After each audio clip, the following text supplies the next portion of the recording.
What's up, YouTube? So today I'm going to be setting up this 45 gallon. I want to dirt the bottom, so I went and got organic potting soil. I got about an inch all the way across the bottom. I'm going to be adding sand on top of this. Some will do that, come back, show you how I fill it with water. Alright, so now I got my dirt in there, then I poured my sand in there. Guess you could use gravel if you like. I just want to do a sand bottom. This is going to be a tank for my angelfish, and I'm going to plant it.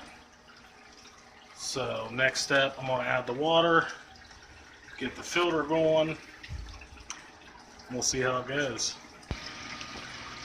Alright, so after you add your water, you're going to have a lot of it, just floating around. You can see how it don't look all that great.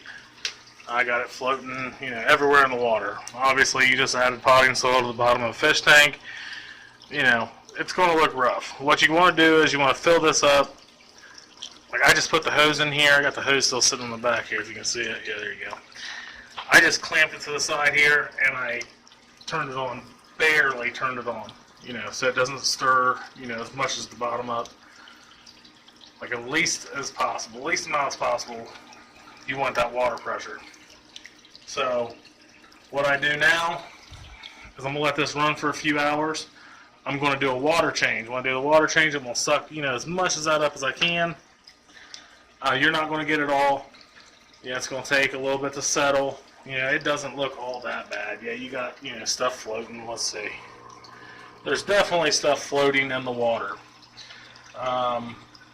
But most of that's going to settle. What doesn't settle, you'll get with a water change. I'm going to do a big water change here in a couple hours. I'm going to let as much of that settle to the bottom as I can. Hit it with a water change. I'm going to add plants, and then eventually, by the end of the night, I'm going to be adding fish. I do keep a lot of extra media in my sump for my turtle tank, just for situations like this where obviously I have a new filter. I'm going to pop these out, these cartridges, put new ones in there, and I'm probably going to put, like down in here, I'm going to put a bunch of cycled media so I don't have to worry about any kind of ammonia spikes. And then obviously I'll let it run for a little bit longer and check the water, make sure I don't have any, ammonias. After I add the fish, check it frequently, make sure nothing's out of whack. But I've done that quite a few times. I've added cycled media to a new fish tank, and it works out just fine. That's why I keep the sump. That's why I keep a lot of extra media. I got almost a 5-gallon bucket full of lava rock in Freddy's sump. I can pull a couple handfuls out of there, add new to that, and it's not going to hurt anything. So definitely, if you're setting up new fish tanks, do research, know how to cycle it, know what you need to know. I'm not recommending to do this, what I do.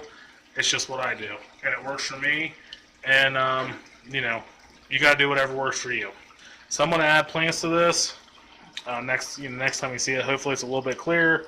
Got the plants in the bottom, and then we'll be adding fish. So I'm gonna get to it. I'll see you guys here in a minute. All right, guys, this is it, all completed. Got the dirt, sand on top. Got all the fish in here. Got all the plants in here. I know I said earlier in the video that this is going to be an angelfish tank, and my intentions were to put my angelfish in here. But if you follow my YouTube videos, you will know that I lost my angelfish along with 6 other fish. So I made the decision to break the 30-gallon down and put everything from there in here. And I did run peroxide through that other tank just to make sure, try to kill anything that was in there, including algae on my plants and all that. But, you guys are going to have dirt on the surface, especially if you have, like my Cory cats and these weather loaches. I got 2 of them. You can probably see the one right there. They dig and root around. So you're always going to have a little bit of dirt on the surface. And like I said, you can get in there and hit that with your gravel vac. You don't want to stick it down in the sand because it will suck your sand out of the tank. But you can get in there and kind of graze over top of it, and it should lift all of it out of there. And after a few water changes, it'll be all just sand. So, hope you guys like it. Go down to the comments, let me know what you think. If you have any questions, let me know. Hopefully this helps somebody out, knowing what to expect. You know, like I said, it is dirty at first. You're going to have a lot of dirt just floating around in your water. But after you let it settle and, you know, let the filter do some work for a while, it's not so bad. I also mentioned that I was going to be using filtered media in my filter. I just wanted to remind you guys that if you do try to do something like that, make sure you do your research. You can kill your fish. You never want to just do something like that thinking you know how to do it. Double check, make sure. Because you definitely don't want to just wipe all your fish out because of one little mistake. I do it that way. I don't suggest anyone does it that way. You know, I suggest you check out a video. There's great videos out there showing you how to cycle your fish tanks.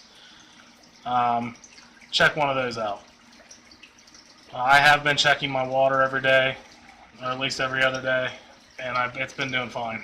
You know, no spikes and nothing. The water's just like it was in the other tank. Pretty much just like it is in all my tanks. All my tanks run about the same pH and all that. So that's it. Hope you guys have a good week, and I will see you later.